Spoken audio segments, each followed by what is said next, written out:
Ladies and gentlemen, imagine standing in a place where the air is heavy with smoke, where silence is broken only by distant cries, where every heartbeat feels borrowed from fate itself. In that moment, stripped of comfort and certainty, a person does not discover the glory of battle, but the truth of the human spirit, its ability to endure, to choose, to feel, and to rise again, even when the world has fallen apart. The harsh reality of war is a truth that often lies hidden beneath layers of glorified stories, patriotic speeches, and dazzling accounts of victory. For centuries, war has been romanticized as a stage for heroism, where soldiers march into battle with honor and courage, and their sacrifices are remembered as noble. Yet behind the drums, banners, and bugles lies a world soaked in mud, blood, and silence. The silence of those who no longer return. When one truly peers into the reality of war, the illusions fade away, and what remains is the naked suffering of humanity. War does not merely wound the body, it disfigures dreams, devastates families, and leaves scars that cannot be healed by medals or memorials. To understand this reality, one must first step into the shoes of those who are caught in its grip. The soldier in the midst of a battlefield is not always thinking of glory or honor. More often, he is thinking of survival, of seeing the sun rise again, of holding on to a memory of home that keeps his heart alive. The harshness of war strips away all grand narratives, reducing life to its most primal essence. Breathing, enduring, and hoping against the odds. In those moments, the only victory is to continue to exist, and even that is not guaranteed. What the world calls bravery is, for many, simply the refusal to give up, when the body and mind scream for rest. Yet beyond the individual soldier lies the collective tragedy. Families are torn apart, not just by the loss of a loved one, but by the way war changes those who survive. The person who leaves for war is rarely the same as the one who comes back. The harsh reality is that battlefields do not just claim lives, they alter them. Men and women return carrying invisible wounds, haunted by images they cannot erase.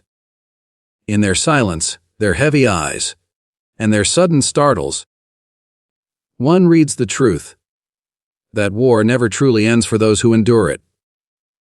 The battlefield follows them home, and even in moments of peace, echoes of conflict resurface. This stripping away of illusions is what makes war both tragic and profound. Stories and parades may attempt to dress it up in honor, but the real essence lies in the mud, soaked trenches, in the cries for help that go unanswered, and in the quiet moments when one man looks into the eyes of another and sees not an enemy but another human caught in the same storm. It is here, in this collision between humanity and destruction, that the harsh truth stands tall. War is not a triumph of ideals, but a test of endurance. The physical suffering is only one layer. The deeper pain lies in the choices forced upon individuals. In the chaos of battle, decisions are made in an instant. Decisions that carry consequences for a lifetime. One man may have to choose between loyalty to command and mercy toward a fallen comrade.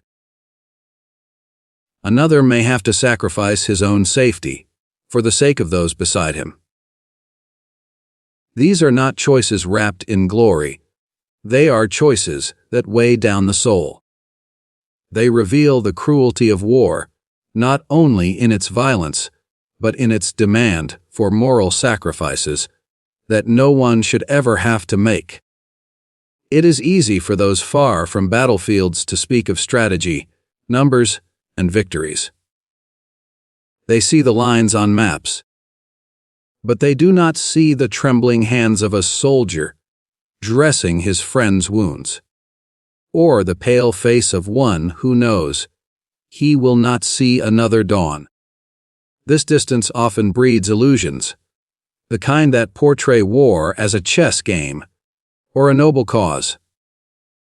But for those who stand within it, war is nothing but survival in the midst of chaos. The harsh reality is not hidden from them. It is carved into their very being.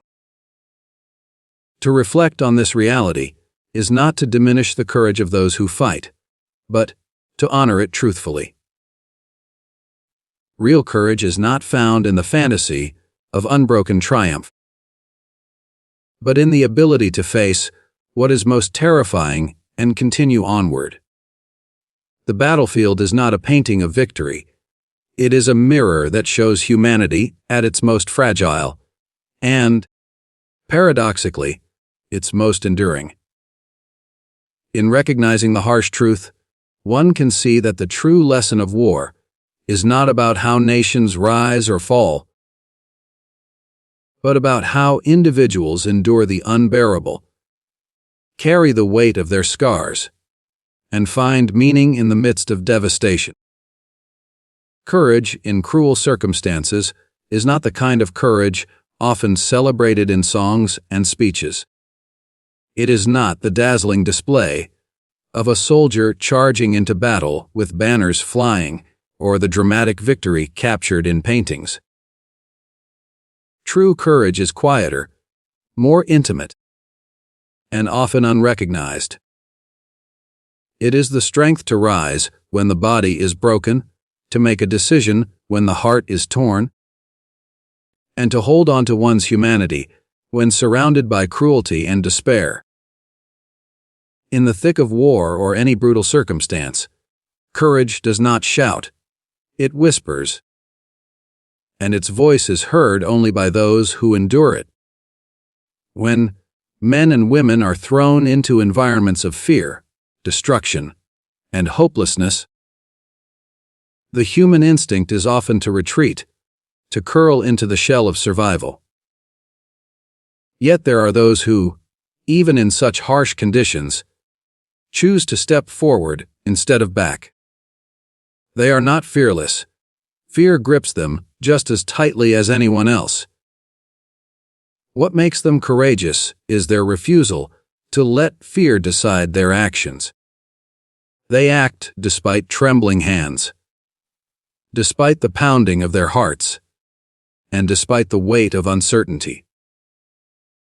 This is the courage that transforms suffering into strength, not through denial of pain, but through facing it with unyielding resolve. In war, such courage is seen in the soldier who crawls back into danger, to drag a wounded comrade to safety, knowing full well that he may not return. It is seen in the man who holds the hand of a dying friend, offering comfort in the midst of chaos, even when he himself is broken inside. These moments rarely make it into history, books or speeches delivered on grand stages, yet they embody the highest form of bravery. They are not acts for recognition. They are acts of compassion and loyalty, carried out when everything else is collapsing. Cruel circumstances test the very core of a human being. They strip away pretenses, exposing who we are when nothing is left to protect us. It is in these moments that courage takes on its truest form, not as a grand performance, but as an act of choice. The choice to endure rather than give up. The choice to act when paralysis seems easier. The choice to keep one's soul intact when cruelty threatens to crush it. Such courage often goes unnoticed, but it is what sustains life, dignity, and humanity in places where all three are under assault. There is also a kind of courage that is not about physical risk, but about moral strength. To make decisions that align with one's conscience in the midst of cruelty requires an even deeper resolve. In the battlefield, or in life's own brutal trials, individuals are often faced with decisions that cannot be undone. Choosing mercy in a moment, where vengeance seems justified, choosing to protect rather than to destroy. Choosing to hold onto humanity when cruelty offers an easier path. These are decisions that demand profound courage. They reflect not only strength of will, but strength of character, and they often define the legacy of those who make them. Courage in cruel circumstances is not reserved for soldiers alone. It belongs also to the families waiting at home, who endure nights of uncertainty, who face loss yet continue to live with resilience. It belongs to the child who grows up too fast, because the world around him has been shattered, and yet he dares to dream. It belongs to the mother who rebuilds life from the ruins, carrying the weight of grief, but refusing to surrender to despair. Each of these acts may seem ordinary, but within them lies extraordinary courage, the kind that inspires generations, even if their stories are never told. What makes this courage remarkable is that it often appears in the smallest gestures. It could be a whispered word of encouragement, a moment of laughter in the midst of sorrow, or the simple act of standing by someone who is suffering. In the face of cruelty, these gestures may seem insignificant, yet they are what hold humanity together. They remind us that courage is not always about defeating the storm, but about keeping the flame alive until the storm passes. Such courage is not born from strength alone. It comes from love, from loyalty, from the refusal to abandon one's humanity, no matter how harsh the world becomes. It emerges when the heart refuses to let cruelty define the outcome, when individuals rise to act not because they are unafraid, but because they know that surrendering to fear would mean losing something greater than life itself. This is why courage in cruel circumstances is the most authentic form of bravery, a bravery that speaks softly but leaves an eternal echo. Compassion amid violence is one of the rarest and most powerful lights that can shine in the darkest places. In times of conflict and cruelty, the natural instinct is often to harden the heart, to shield oneself from pain by turning cold to the suffering of others.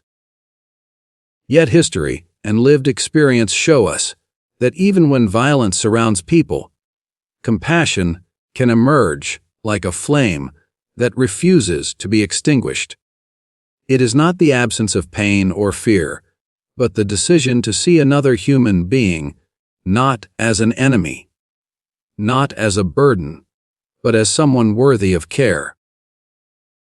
This form of compassion does not erase the horrors of violence, but it transforms them by proving that humanity can still endure when everything else is stripped away. Amid violence, compassion often takes forms that seem small but are infinitely profound. It can be as simple as sharing a drop of water with someone parched in the heat of suffering, or as great as risking one's life to save another. It can appear in the soldier who kneels beside a fallen comrade, offering comfort when no words can change the outcome. It is seen in the decision to offer mercy, when vengeance could easily be chosen, or in the willingness to ease another's pain, even when one's own suffering is unbearable. In these moments, compassion becomes not just an act of kindness, but an act of defiance against the cruelty of the world. Violence has a way of dehumanizing both its victims and its participants. It seeks to turn people into numbers, to reduce them to faceless figures in a broader conflict. Compassion pushes back against this, reminding us that each person is a story, a dream, a life with meaning. When one shows care amid violence, it reclaims that sense of humanity, asserting that life is not disposable, and that dignity matters, even in the midst of chaos. Compassion becomes a way to resist the tide of destruction, not through force, but through an unbreakable commitment to the value of another's existence. The weight of compassion in such moments is not light. To show care in a violent world is to open oneself to greater vulnerability. It is to feel pain more deeply, to carry the sorrow of others alongside one's own. Yet it is this very willingness to embrace that vulnerability that makes compassion so powerful. It requires courage to extend kindness in a place where cruelty is the norm. It demands strength to keep one's heart soft when everything else pushes toward hardness. Those who display compassion amid violence reveal a kind of inner fortitude that no weapon can match. A resilience that is born not of power, but of love. This kind of compassion is not always dramatic. Sometimes it is found in gestures so quiet they might be overlooked. A letter written to reassure a family. A word of comfort spoken to someone in despair. A hand placed gently on a shoulder when silence speaks louder than words. These are all forms of compassion that carry immense weight. They provide a reminder that even when the world seems consumed by violence, kindness still survives, and that survival itself is a victory. The presence of compassion in violent circumstances also creates ripples that extend far beyond the moment. One act of mercy can inspire others to act the same way.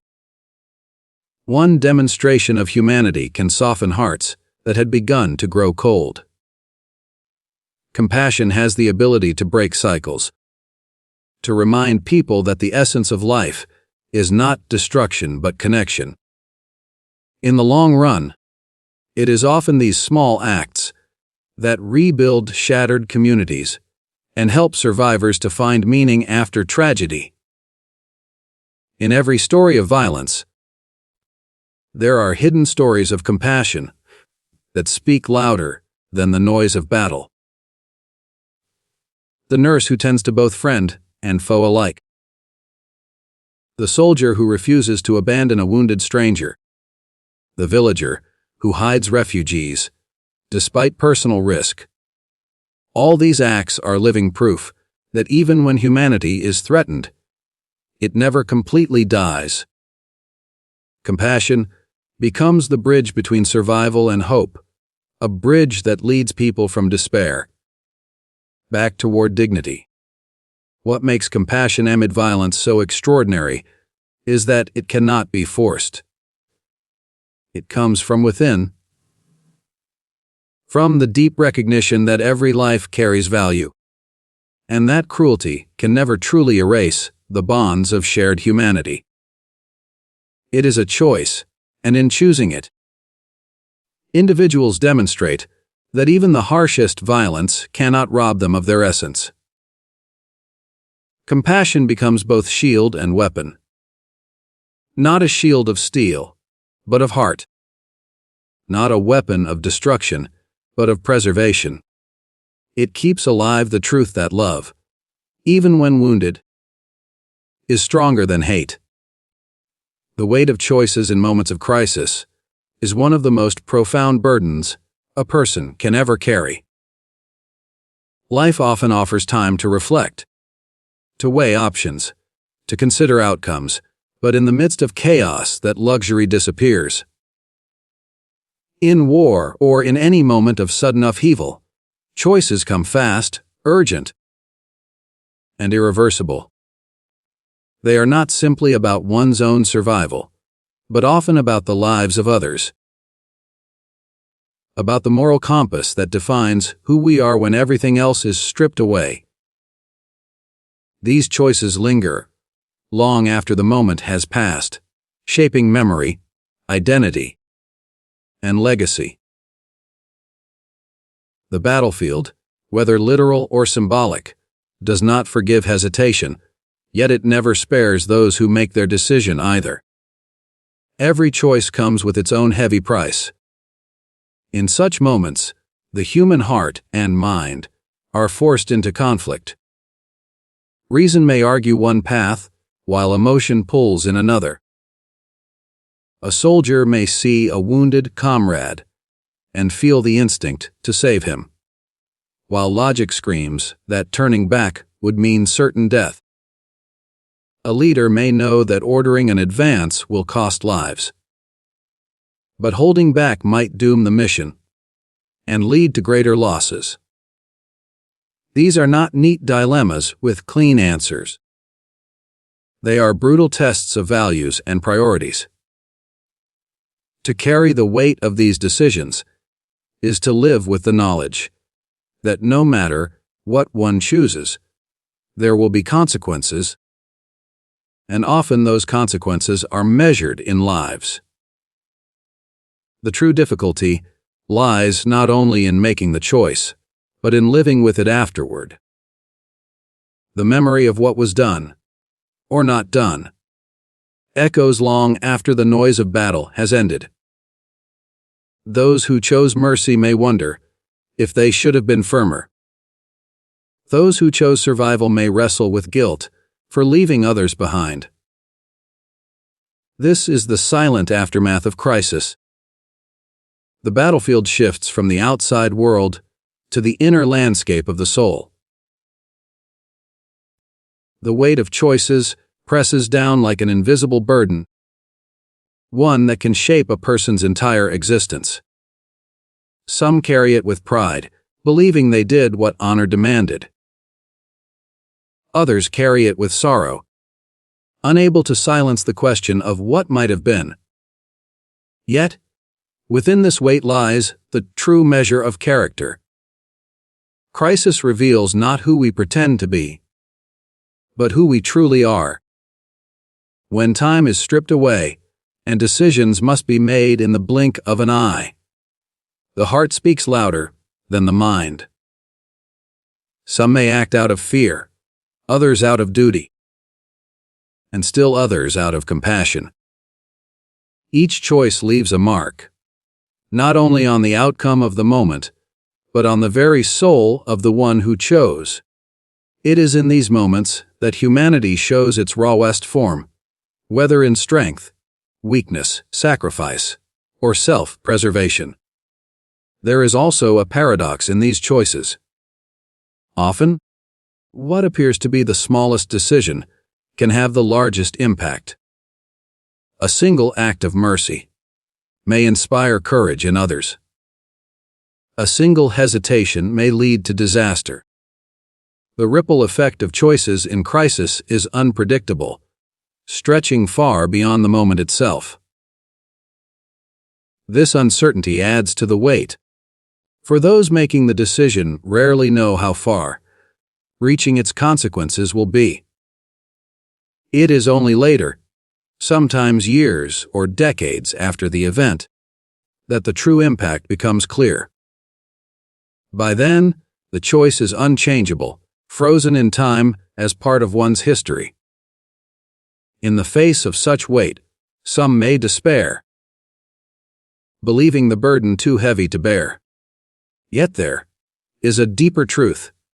The very act of choosing in the midst of chaos is a testament to resilience. To face impossible odds and still make a decision is itself a form of courage.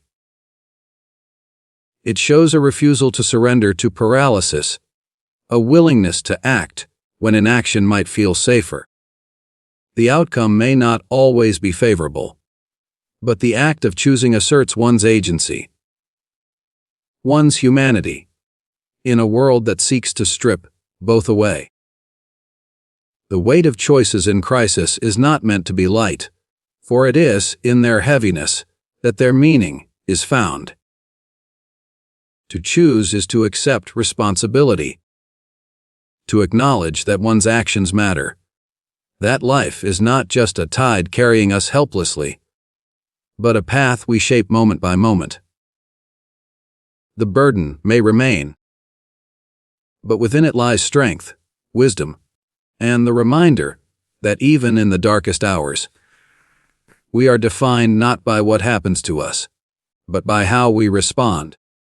The thin line between duty and emotion is one of the most difficult struggles a person can face, especially in times of war or great crisis. Duty calls for obedience, loyalty, and the fulfillment of responsibility, no matter the personal cost. It demands that one put aside individual feelings in order to serve a greater cause. Emotion, on the other hand, is the deep pull of the heart, the connection to other human beings, the instinct to protect, to show mercy, or to hold on to love even in the face of destruction. When these two forces collide, the struggle is not merely external, but internal, tearing a person in two directions at once and revealing the fragile complexity of human nature. For a soldier on the battlefield, this line often becomes a battlefield of its own. Orders may demand that he advance into danger, even as every instinct screams to stay alive. Duty may require leaving behind the wounded, while emotion cries out to stay and offer help. The officer may know that a harsh command is necessary to maintain discipline, but the heart aches at the thought of sending men to near certain death. Each decision becomes a test, not only of loyalty, but of humanity itself. To lean too far toward duty risks losing the soul. To lean too far toward emotion risks abandoning responsibility.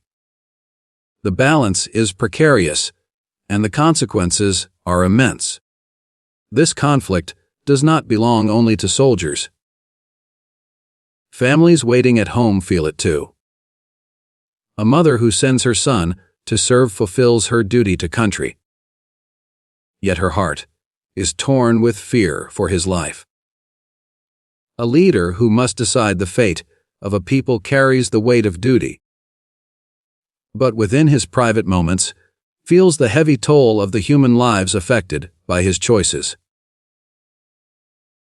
In every corner of life, where responsibility collides with feeling, the same thin line emerges, demanding balance where balance feels impossible.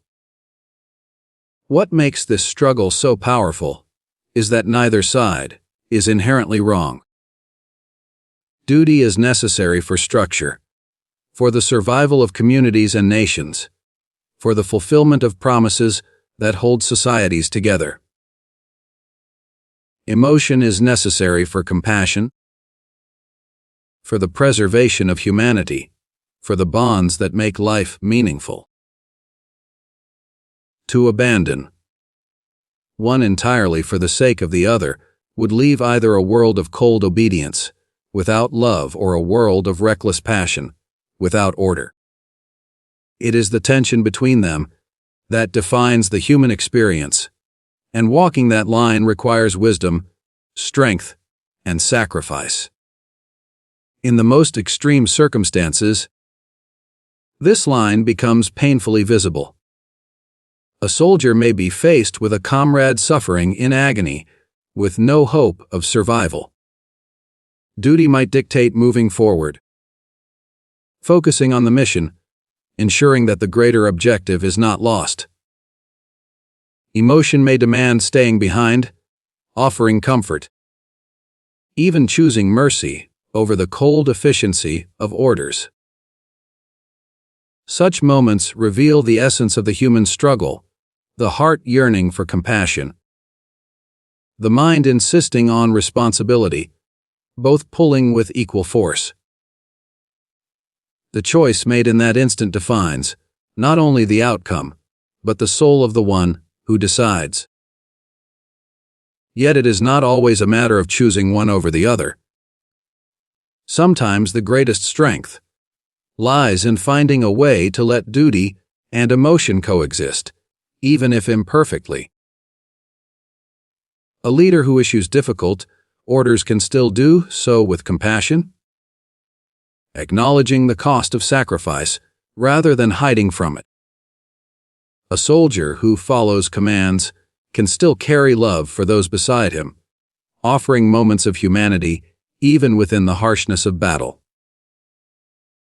The line may be thin, but it is not always unbridgeable.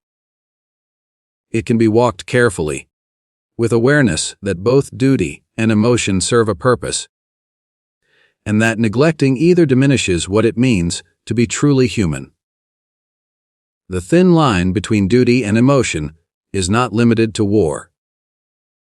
In everyday life, people face it constantly. A doctor must follow medical protocols while still holding compassion for patients.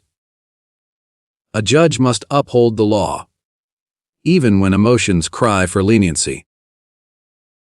A parent must enforce rules while still embracing their child with love.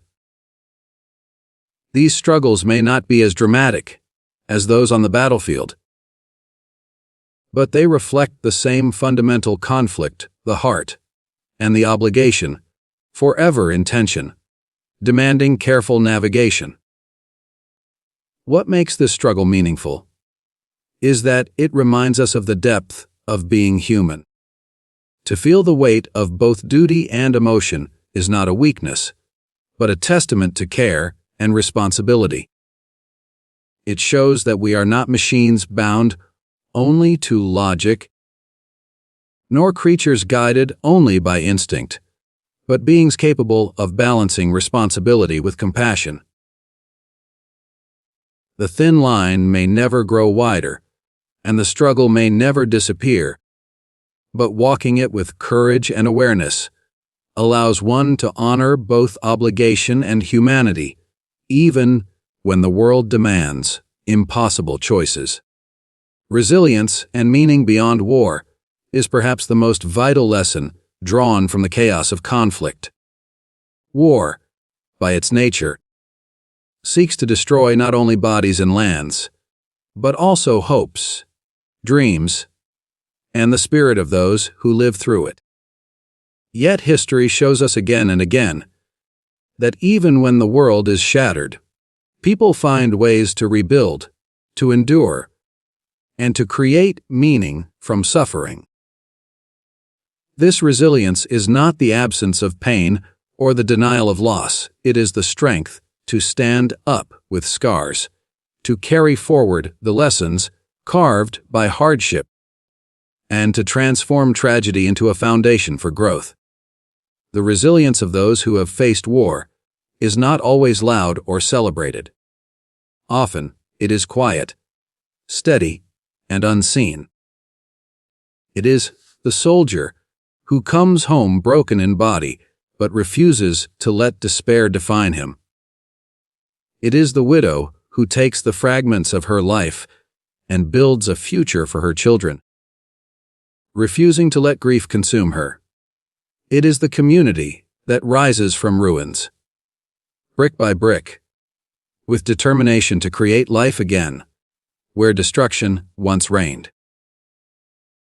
Each of these acts is resilience in motion, an affirmation that while war may try to take everything, it cannot take the will to continue. Resilience after war is also about the search for meaning.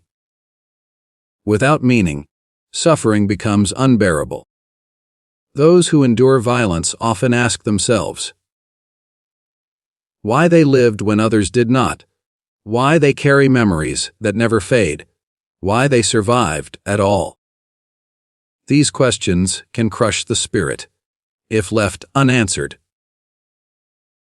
Yet many find strength in creating meaning from their pain, in dedicating their lives to peace, in caring for others, in telling their stories so that the world does not forget. The act of turning scars into lessons is one of the most profound ways to resist the emptiness that war tries to impose. Meaning beyond war is not found in the glorification of battles won or lost, but in the lives built afterward. A soldier who plants a tree in memory of his comrades is giving life where there was once death. A nation that chooses reconciliation instead of vengeance is creating a future where conflict does not have the final word. Families who gather to share stories of those who did not return are preserving humanity against the tide of forgetting.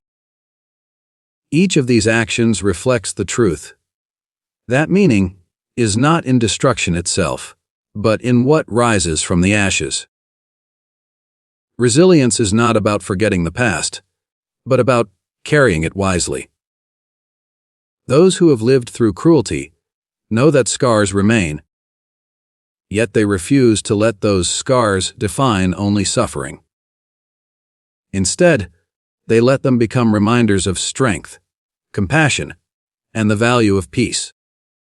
A person who has endured hardship carries within them a voice that can guide others, a testimony that life can continue, even after it has been broken. That voice is not only for themselves, but for the generations that follow, who can learn to choose peace over conflict because of the resilience of those who came before. The power of resilience lies in its quiet persistence. It does not erase sorrow, but it insists that sorrow will not have the last word. It does not deny destruction, but it asserts that creation is still possible.